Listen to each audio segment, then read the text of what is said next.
Welcome back, you beautiful, unbreakable force of nature. Sit down for this one, because what I'm about to tell you is going to shift everything you thought you knew about the past 5 years of your life. Someone just broke the silence. Someone just cracked under the weight of their own guilt. Someone from that circle, that group, that family of smiling faces who swore they had your back just confessed everything they did behind it. And I mean everything. The meetings they had about you when you weren't there, the group chats where your name was the headline, the plans they made, the lies they coordinated, the stories they rehearsed together before facing you with those warm, trustworthy eyes. It's all out now, spilled like poison from a cup they can't put back together. And honestly, you deserve to know every single twisted detail of it. They thought you'd never find out, didn't they? They thought their secret pacts were ironclad, that their whispered conversations would stay buried in the archives of their cowardice. They believed they were so clever, so coordinated, so untouchable in their little conspiracy against your peace. But here's what they forgot. Here's what they always forget when they build their houses on lies and manipulation. Eventually, someone's conscience starts rotting from the inside out. Eventually, the guilt becomes so heavy that keeping the secret hurts more than releasing it. Eventually, one of them breaks, and when they do, the whole structure comes crashing down like a house of cards in a hurricane. And that's exactly what just happened. One of them couldn't take it anymore, couldn't sleep another night with the weight of what they participated in, and they came forward with a confession so detailed, so disgustingly thorough that it's about to rewrite your entire understanding of the past. Let's start with the meetings, because that's where this whole thing began, in rooms you were never invited to, at tables where your name was served like the main course. They didn't just talk about you casually, no. They strategized about you. They analyzed your every move, your every post, your every word, like military generals planning an operation. They studied your patterns, your vulnerabilities, your triggers, and they documented everything with the precision of people who had made you their full-time project. These weren't random conversations or innocent concerns. These were calculated sessions designed to control the narrative around your life. They decided together what story the world would hear about you, what version of events would become the truth, what pieces of your character they would erase, and what flaws they would magnify until they became your entire identity in everyone else's eyes. The confessor, the one who finally broke. They described these meetings with the kind of detail that makes your stomach turn. They talked about how someone would always start by saying something that sounded concerned, something like, "I'm just worried about them," or "I think they're going through something." But it was never about worry. It was about building a case, about creating a narrative that positioned you as unstable, unreliable, too much, too emotional, too intense, too anything that would make people question your truth before you even spoke it. They rehearsed their responses to things you hadn't even said yet. They prepared counter-narratives for situations that hadn't happened. They built an entire false reality around you and then invited others into it, one person at a time, until you were surrounded by people who believed a version of you that never existed. And the worst part, the part that's going to hit you like a brick, is that while they were doing all this, they were still showing up in your life with smiles. They were still texting you, still laughing at your jokes, still acting like nothing had changed.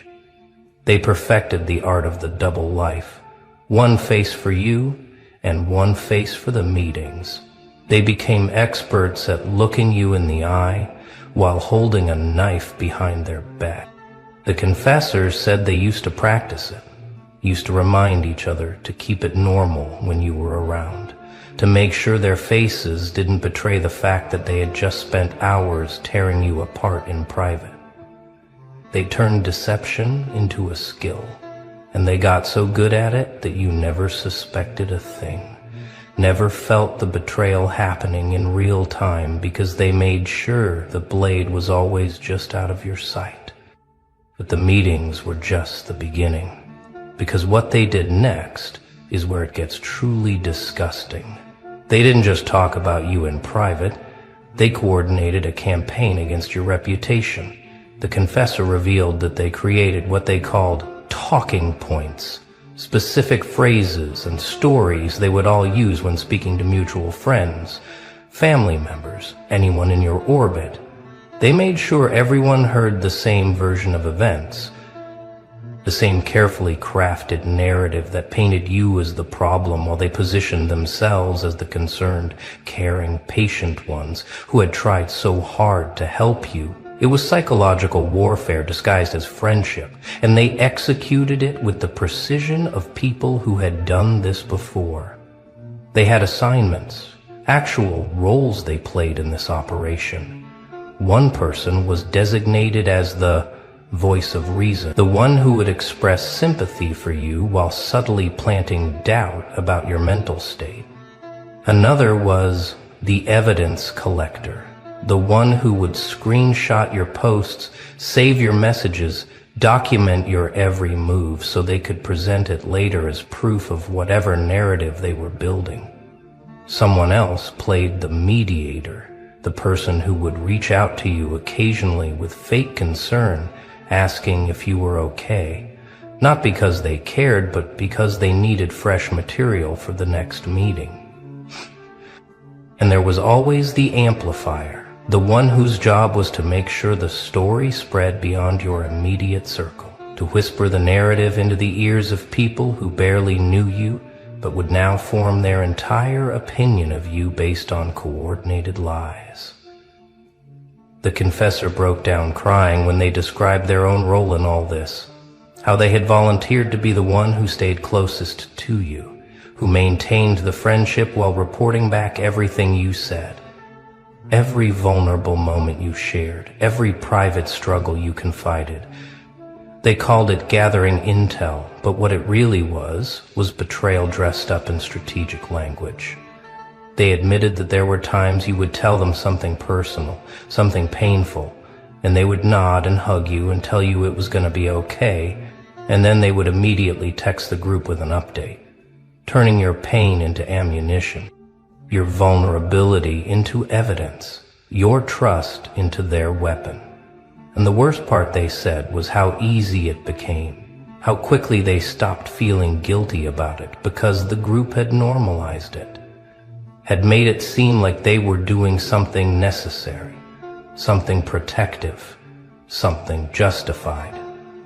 The confession included screenshots, actual proof of these group chats, where your name appeared hundreds of times, messages where they laughed about things you had no idea were even being discussed, conversations where they celebrated small victories in their campaign, like when someone you both knew started to distance themselves from you, or when you posted something vulnerable and they knew they could use it against you later. They treated your life like a game, your reputation like a ball they could toss around between them, your feelings like something irrelevant to their strategy.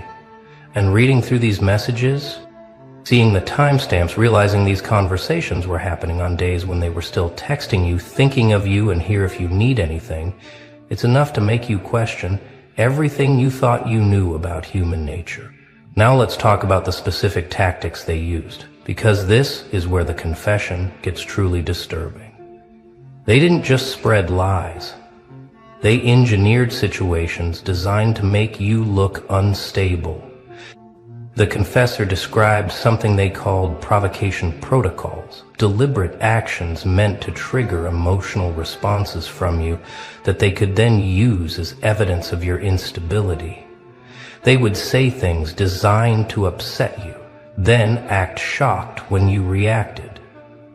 They would withhold information, change plans last minute, exclude you from events, all while watching to see how you'd respond, hoping you'd break down so they could point to your reaction as proof of everything they'd been saying about you.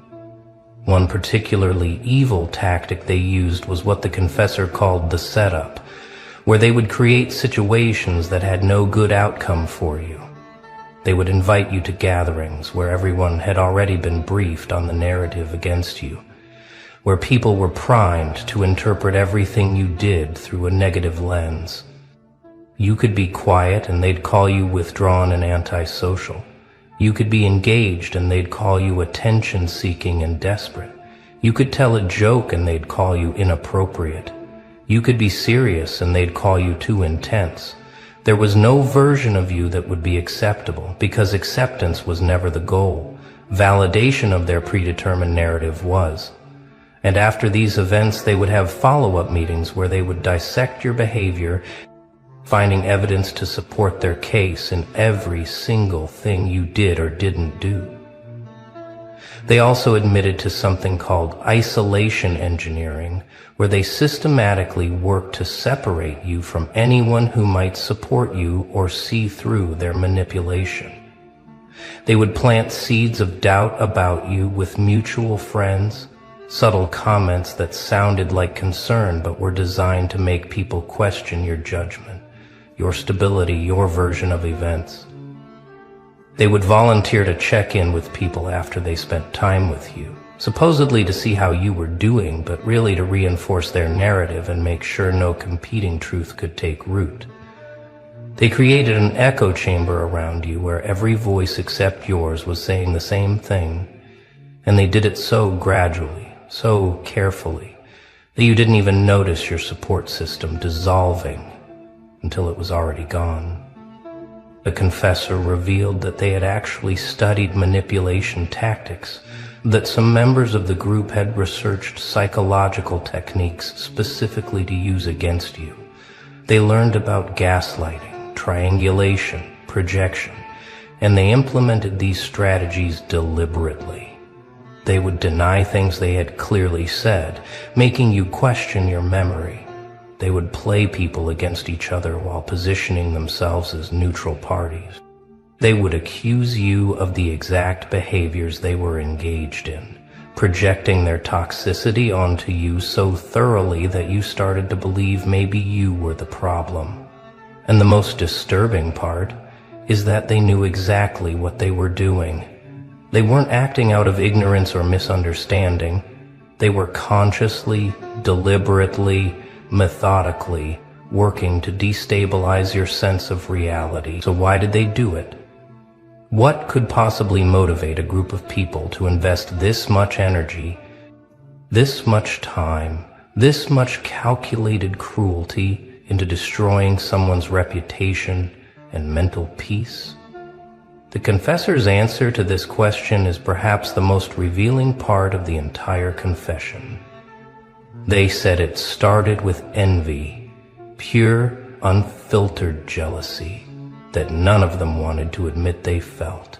You had something they didn't, whether it was confidence, authenticity, success, genuine happiness, the ability to be yourself without apology. Whatever it was, it made them feel small by comparison. Jesse, they feared you. And instead of dealing with their own insecurities, instead of working on themselves or simply stepping back from the friendship, they decided to tear you down to their level. But it wasn't just envy, the confessor explained. It became something darker. It became a bonding activity, a shared mission that gave their relationships purpose and intensity. They formed a tribe united by a common enemy, and that enemy was you. Their friendships with each other deepened through their mutual participation in your destruction. They had inside jokes about you, shared secrets about the campaign, moments of celebration when a tactic worked. You became the glue that held them together, the project that gave them something to focus on besides their own empty lives. And the more invested they became in the narrative they'd created, the more they had to defend it. Because admitting they were wrong would mean facing the monstrous thing they had collectively become.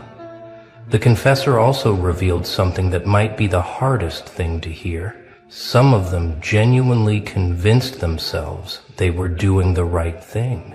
They had told the lie so many times, reinforced it so consistently among themselves, that they started to believe it.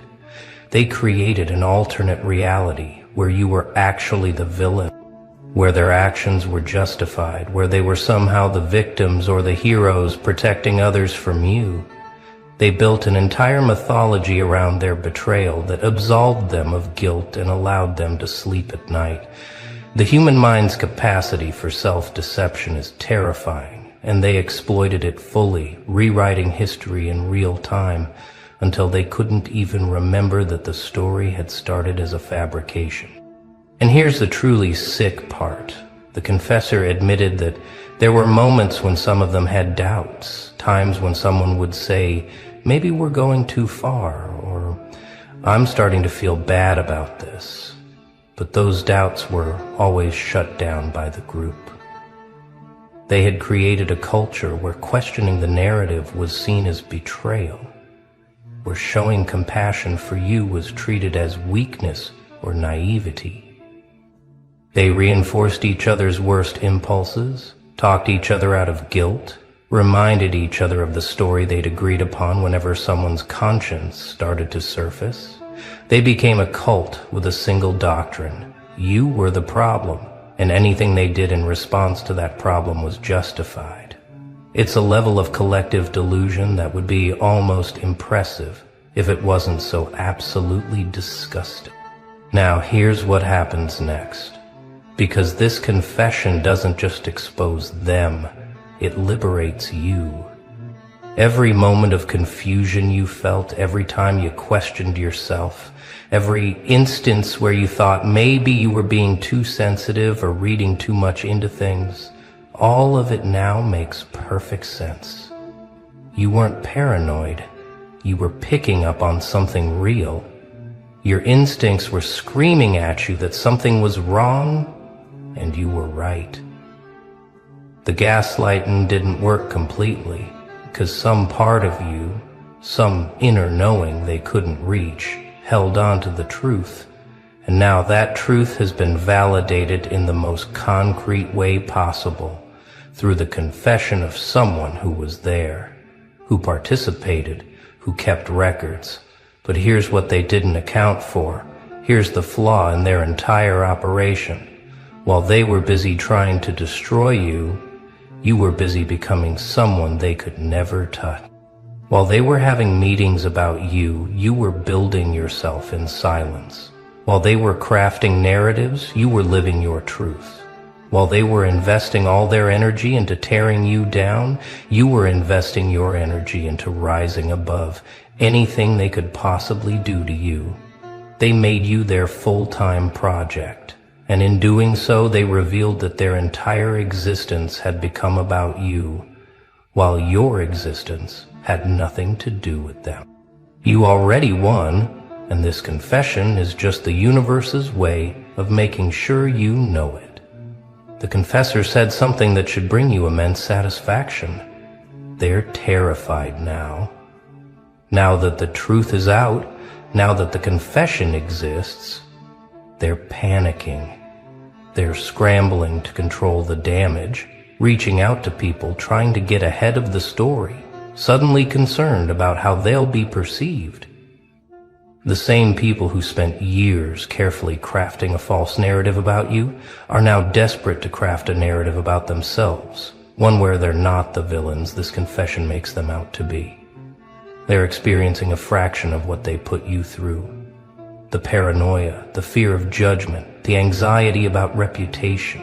And unlike you, they actually deserve it because their reputation is based on lies, and yours never was. And here's your power in all this. You don't have to do anything.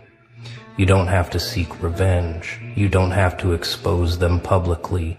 You don't have to confront anyone or demand apologies.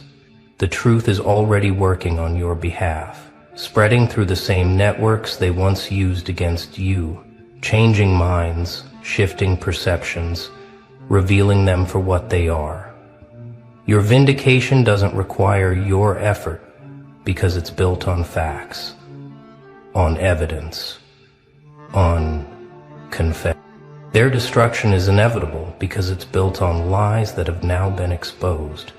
You can simply continue living your life, being your authentic self, thriving in your truth, while they crumble under the weight of theirs. That's the beautiful irony of this whole situation. They spent years trying to destroy you and ended up destroying themselves.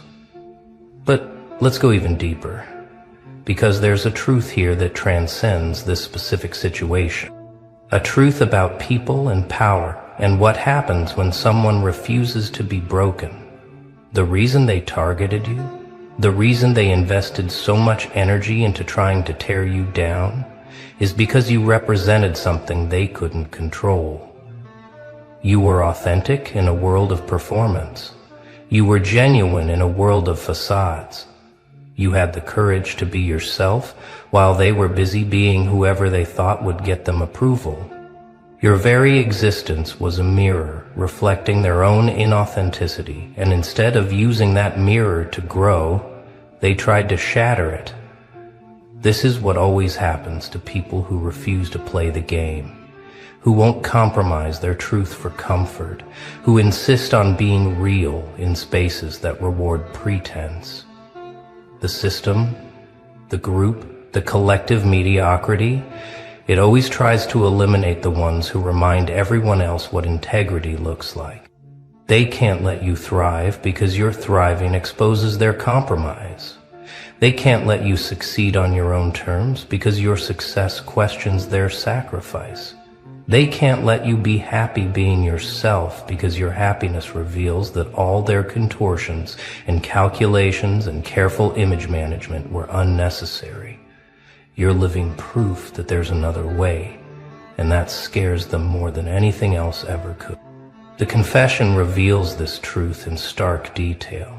Multiple people in these group chats expressed frustration that you didn't seem affected by their tactics, that you kept going like nothing was wrong, that you still seemed happy despite everything they were doing. They were furious that their campaign wasn't working the way they wanted, that you weren't collapsing under the weight of their manipulation.